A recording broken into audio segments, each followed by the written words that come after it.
El éter ocupa un lugar fundamental dentro de la historia del esoterismo y de las tradiciones iniciáticas en general. A lo largo de miles de años fue considerado la llave para entender la estructura oculta del universo. Se trata de una idea que apunta a la existencia de una sustancia sutil detrás de toda manifestación, una esencia invisible que sostiene, organiza y conecta todo lo que vemos, es decir, todo lo permea. Somos todos hijuaco rebelde, rompiendo la pantalla que la mentira tiemble. Desperta de la Matrix, quema tu tele, que se caiga el decorado, que se pudra el jefe. Rebeldes somos todos hijuaco rebelde. La tierra es plana y el circo se vende. NASA es farsa, negocio que prende. Si abrís bien los ojos nada te sorprende.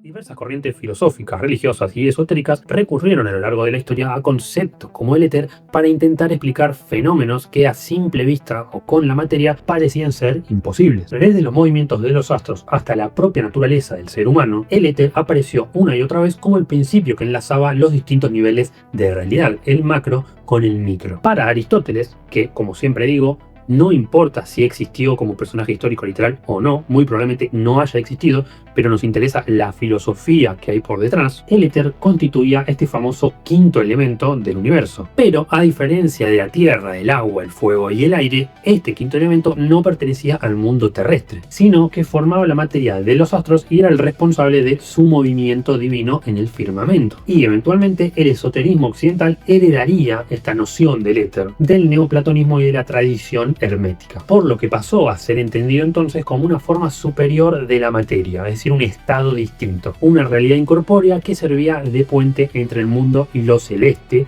o lo divino, lo sutil, motivo por el cual también recibió otros nombres similares como quinta esencia, fuego eterno, espíritu incluso, etcétera, etcétera. Todas expresiones que apuntan a una fuerza vital capaz de unir, como si fuera un pegamento, cosas que aparentemente están sueltas y separadas entre sí. Las tradiciones mitológicas también le asignaron un papel central. En numerosos relatos se lo describe como una sustancia divina asociada exclusivamente al mundo de los dioses, alegando, por ejemplo, que así como los humanos respiraban aire, un elemento, los dioses respiraban el otro, que es el éter, y que de esa sustancia vital emanaba la fuerza para producir vida, ¿sí? Es decir, el aliento de los dioses. Por esta razón, el concepto terminó relacionándose también con ideas como el aliento vital o el neuma. Se podría explicar también como aquello que permite al alma del ser humano encarnar en la 3D, es decir, obviamente se necesita un proceso biológico entre hombre y mujer, la fecundación,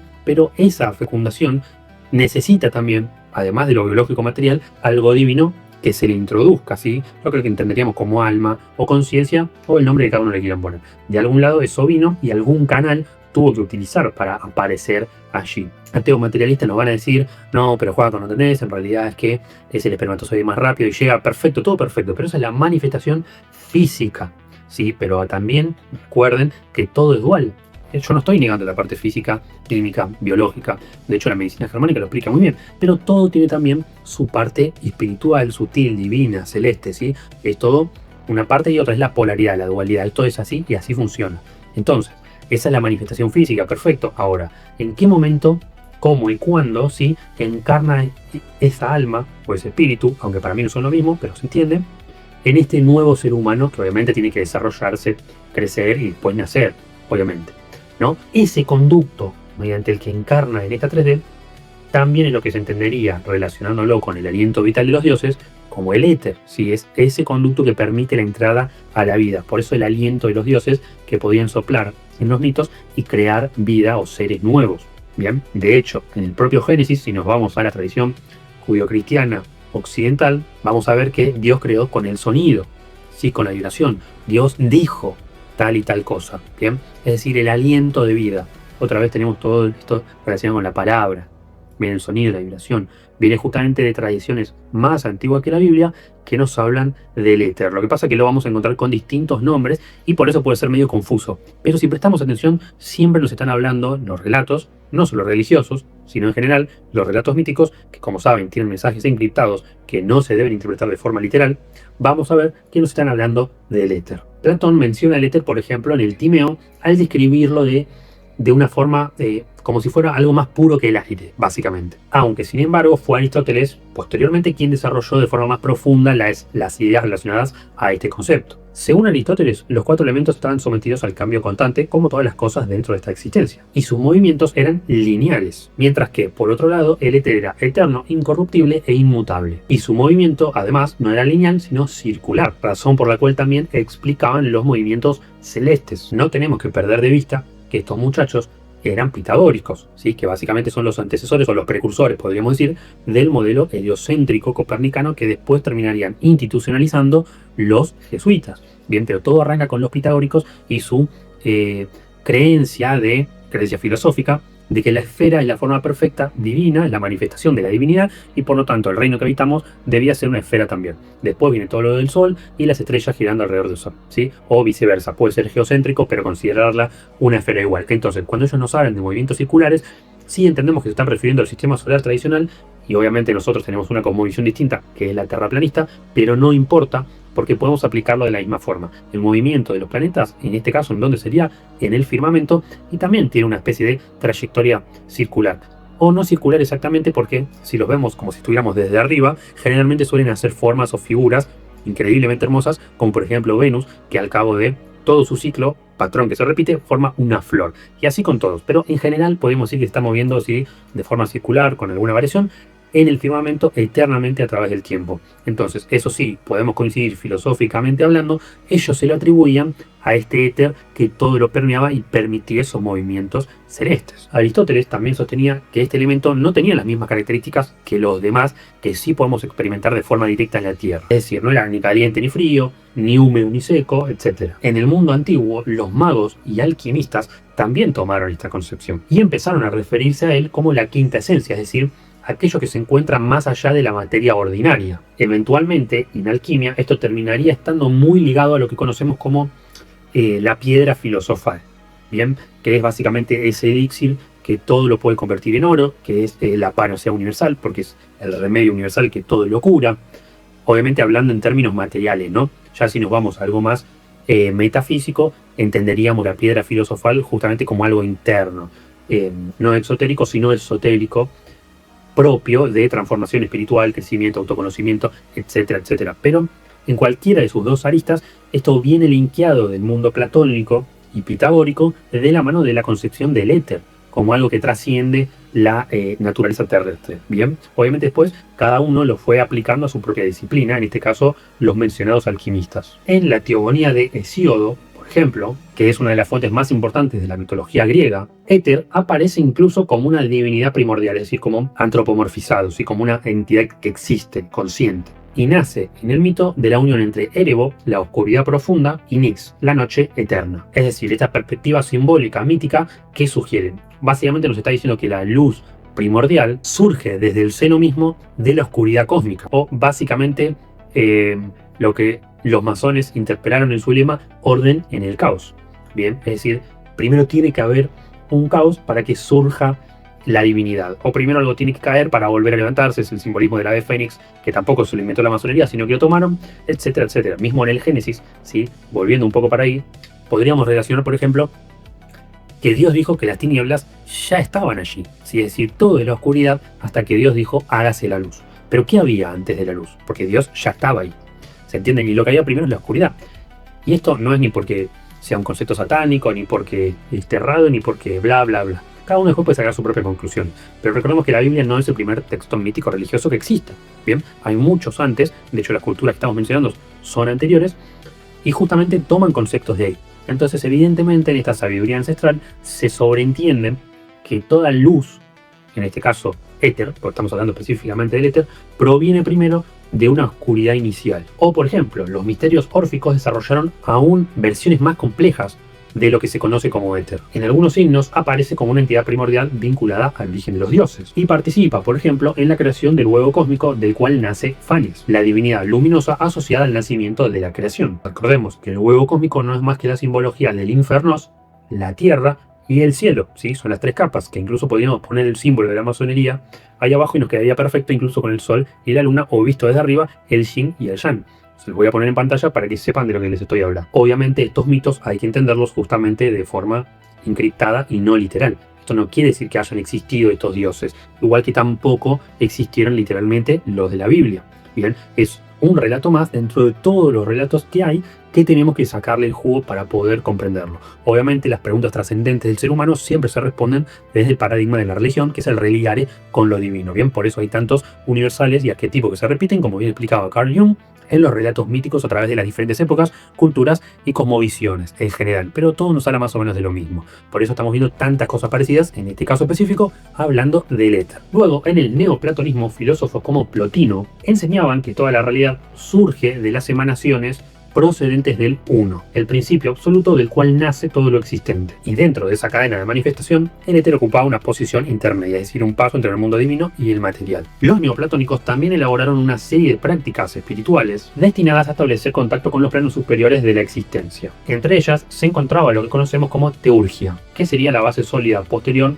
del esoterismo occidental. La teurgia incorporó elementos provenientes de tradiciones antiguas tales como la caldea, la siria, la egipcia, la babilónica, eleusina, órfica, etc. Su objetivo era elevar la conciencia humana y acercarla a conciencias divinas. Es decir, básicamente podríamos considerarla el origen de las sociedades secretas, porque incluso se reunía gente de élite, no cualquier campesino del pueblo. Bien, ¿y por qué digo que podríamos considerarla el origen? Bueno, porque justamente palabras más, palabras menos, es lo que toda tradición iniciática busca en algún punto, digamos, ¿no? Que es la trascendencia de lo humano hacia lo espiritual. Obviamente todo esto va de la mano con el desafío justamente de luchar contra esos instintos animales, podríamos decir, o reptilianos, que tenemos dentro nuestro y que generalmente dificultan ese paso a la espiritualidad absoluta, que podríamos debatirlo. Yo considero que no es factible de alcanzar, sino en un 100%.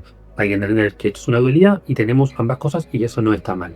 Pero, y también por eso considero, sí, que en el medio de estas tradiciones, sectas, logias, bueno, cada uno le puede poner el nombre que más le guste, es que se terminan desvirtuando los conceptos y generalmente los miembros terminan perdiendo la cabeza, ¿bien? Porque lo que se propone en sí mismo es algo casi imposible. Tendríamos que irnos a los mayores exponentes de las tradiciones míticas, ¿sí? Que justamente reflejan la idea de esta iluminación espiritual absoluta que casi nadie o nadie puede alcanzar. ¿Cómo podríamos ser, por ejemplo, el mismo Jesucristo, ¿sí? Con la conciencia crística, o podríamos nombrar también a Buda, ¿sí? Que básicamente trascendió todo lo que un humano puede trascender, o tantos otros. Pero sí podríamos considerarlo, creo, como el origen, no diría de todos los males, porque también trajo consigo muchas cosas buenas, pero sí de estas tradiciones iniciáticas secretas donde el objetivo justamente es pasar de lo terrenal a lo espiritual e ir ascendiendo grados de conciencia.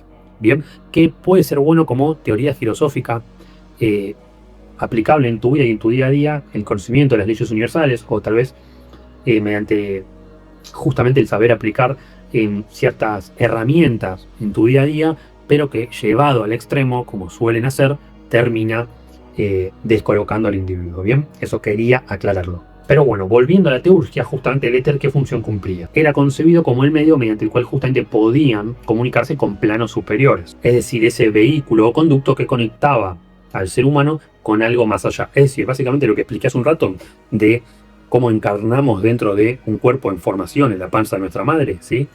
Sería lo mismo, pero a la inversa. En vez de entrar y encarnar el cuerpo, sería del cuerpo ir para arriba. Bien, pero por ese mismo canal, que aparentemente, y según esta filosofía, es de ida y vueltas. Bien, entonces podés venir cuando encarnas, obviamente te vas cuando morís, pero esto lo que propone es que en el medio de la vida, ¿sí? Poder otra vez volver, sin desprenderse por completo de tu cuerpo físico, porque la idea no es morir sino seguir existiendo, pero sí poder conectarse, digamos, mentalmente, astralmente, con esos planos, utilizando ese mismo vehículo, que sería el éter, que nunca desaparece. Estos conceptos, obviamente, después se seguirían extendiendo y serían adoptados por otras escuelas de sabiduría, como por ejemplo el rosacrucismo, que está íntimamente ligado con la alquimia y que si bien tiene un trabajo espiritual interno, en su fase mala, podríamos decir, en su fase de sombra o materializado, es lo que conocemos como la industria farmacéutica, ¿sí?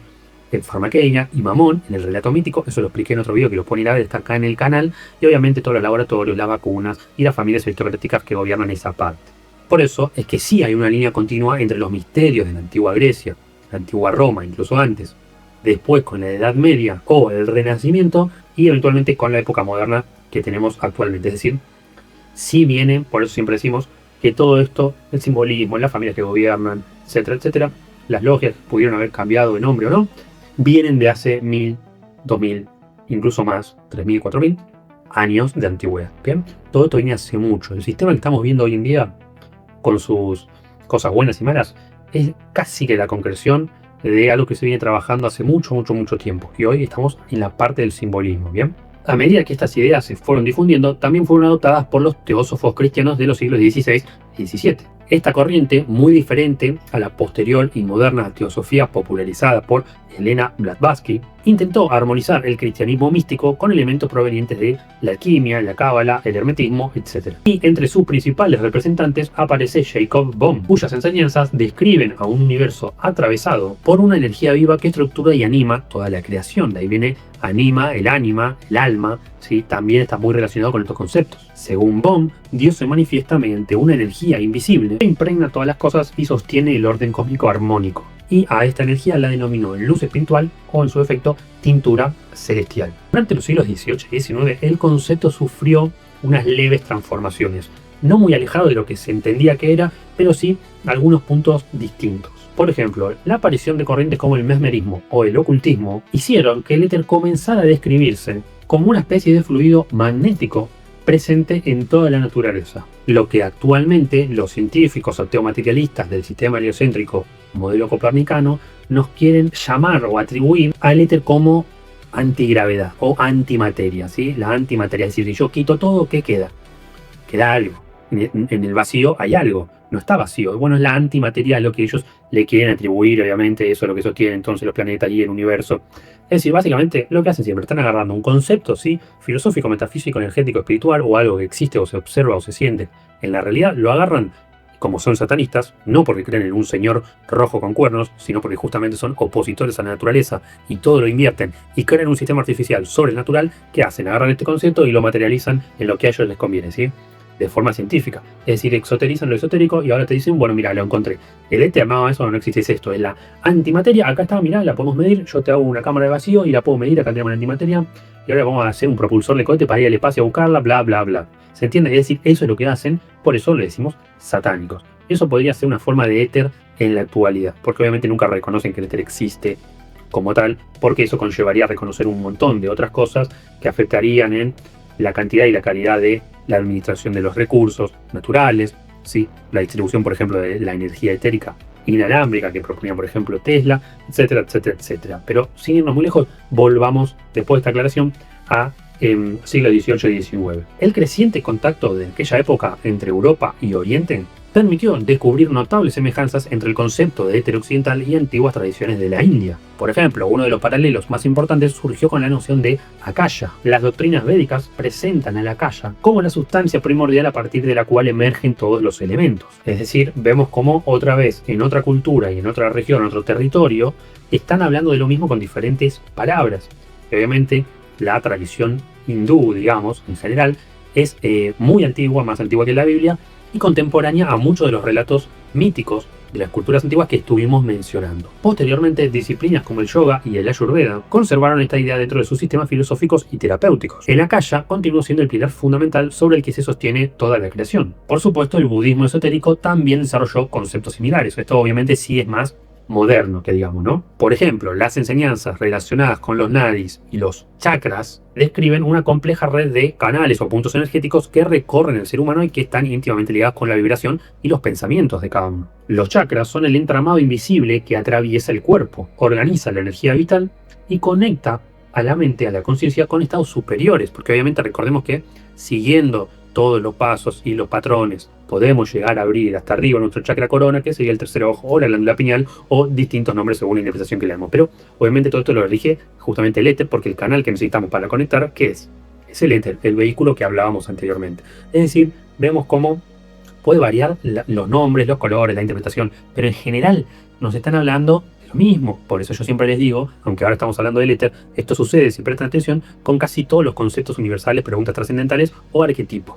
Por lo tanto, dejen de pelearse entre ustedes, de señalarse con el dedito acusador, a ver quién tiene razón, a ver quién tiene la religión verdadera, a ver quién esto, quién aquello, porque justamente eso es lo que la élite que gobierna quiere. Y por eso también les digo que los de arriba no tienen religión. Por más que la gente se enoje y quieran adjudicarle algo, no tienen. ¿Pero por qué no tienen? Esto lo explico siempre. porque justamente ellos tienen el conocimiento sincrético de todas las religiones, de todos los mitos, de todas las escuelas de sabiduría. Ahora, que lo usen para ejecutar el mal, o que se basen de cara al público en algún que otro relato más famoso, por ejemplo en la Biblia, y sus profecías autocumplidas, porque son artificiales, se ejecutan, siguen la hoja de ruta, no significa que este conocimiento esté errado, ¿sí? O que sea malo.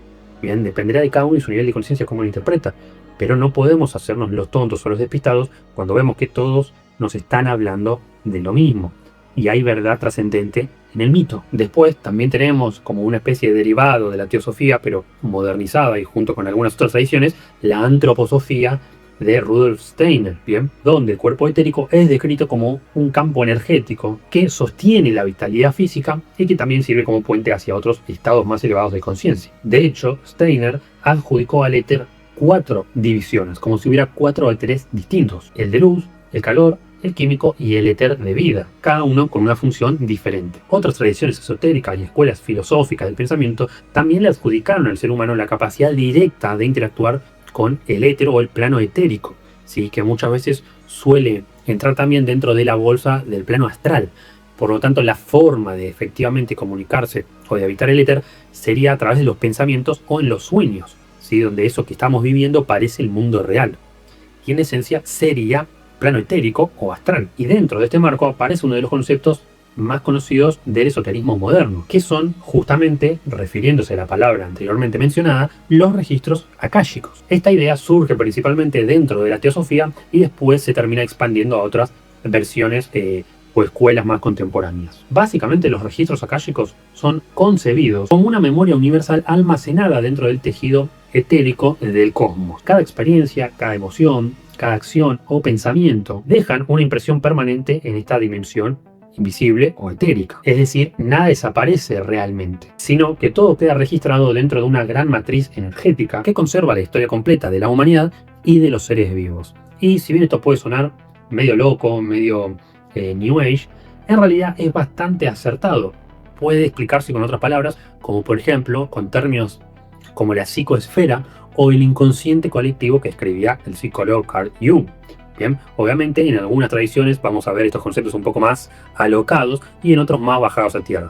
Pero no deja de ser cierto que existe aquello que a todos nos permea o que a todos nos influye y que no depende de la cultura o del entorno en sí mismo, ¿sí? Sino que es eso que tenemos innato. Alguien lo podría llamar instintos, podría ser, aunque a mí no me gusta, porque también está relacionado no solo con lo más animal y terrenal, sino incluso con las preguntas espirituales sutiles y trascendentales, ¿sí? Por eso los arquetipos, por eso los patrones que se repiten, por eso funciona lo que Jung propuso, y por eso se pueden hacer equiparables comparaciones con otras filosofías como la astrología o tantas otras, ¿sí? ¿Por qué se repiten a través del tiempo estas cosas? Porque evidentemente existen. De hecho, en escuelas esotéricas te enseñan, y hay gente que puede, mediante los registros akáshicos, recordemos que son una forma de llamarlo, ¿sí?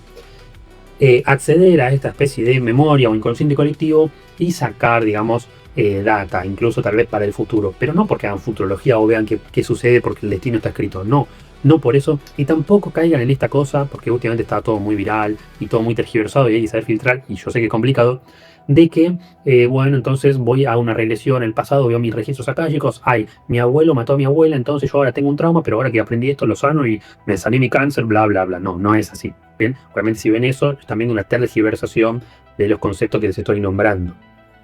Y obviamente para los conflictos biológicos les recomiendo y los obligo básicamente a que estudien la nueva medicina germánica y las 5 leyes biológicas descubiertas o redescubiertas, podríamos decir, porque son naturales y existen, siempre existieron, del Dr. Hammer, ¿bien?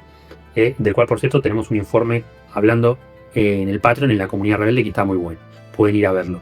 Pero volviendo a lo que estaba diciendo, no caigan en esas exageraciones o cuestiones ya muy alocadas, muy alejadas de la realidad, ¿sí? Pero sí es cierto que entendiendo estos conceptos, uno más o menos puede ver los patrones que se van a repetir. Yo, por ejemplo, entendiendo las preguntas arquetípicas que le pueden surgir a una persona que escucha por primera vez hablar de la Tierra plana, por decir un ejemplo, yo conociendo esas cuestiones me puedo adelantar. Yo sé lo que me va a preguntar. Y lo más probable, porque a mí también me pasó y nos pasa a todos, es que me pregunte, ¿qué me cambia? ¿Qué me cambia la forma de la Tierra? ¿Sí? Es una pregunta arquetípica. Me pasó a mí, le pasó a todos y va a seguir pasando. Entonces, cuando uno dice que puede ver lo que va a pasar, no es tanto literalmente de un evento futuro, de algo que va a pasar, sino que entiende, arquetípicamente hablando, que hay patrones que se repiten y va a seguir sucediendo, incluso viendo la historia, viendo el pasado, se siguen sucediendo, ¿sí? Entonces, desde ese lado, los registros akáshicos sí sirven como una forma complementaria, siempre y cuando no se fanaticen como con todas las cosas. Bien, ustedes tienen que aprender a identificar y filtrar qué cosas, qué filosofías son complementarias con otras, ejemplo, psicología, astrología, germánica, etcétera, ¿sí? Y qué disciplinas se contradicen con otras, ¿sí? Donde una se empieza a pisar con otra, o no te ayuda, o bla, bla, bla. Bueno, por ahí no es. Y hay que tener cuidado. Bien, ahora, si vos querés sacar un poquito de germánica, un poquito de registros akáshicos, un poquito de constelaciones familiares, etcétera, etcétera, etcétera, que al fin y al cabo todo está relacionado con esto que estamos hablando, que es el éter, el inconsciente colectivo, ¿sí? La psicoesfera, el akasha, ¿sí? Aquello que todo lo permea, nos involucra a todos.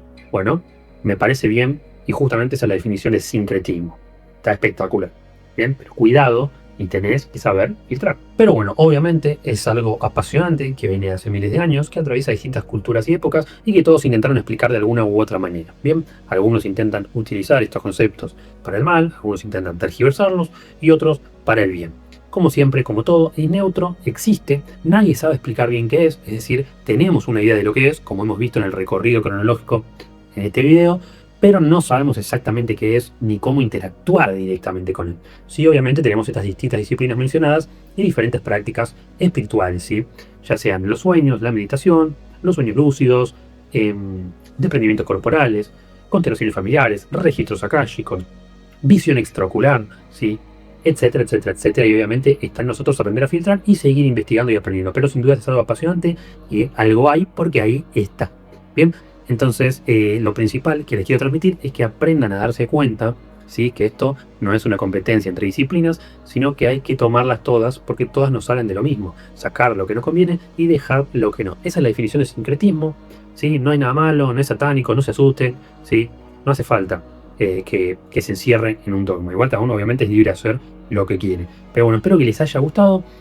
Por favor les pido, denle like al video si así fue, suscríbanse y también les recomiendo que se unan a la comunidad rebelde en Patreon, que les voy a dejar el link en la descripción y en el comentario fijado acá abajo, donde subo informes de 3, 4, 5 de estas 6 horas de duración hablando de este tema y muchos otros más. Por lo tanto sé que te va a interesar. Así que dicho esto, espero que les haya gustado, les mando un saludo y nos vemos en el próximo informe.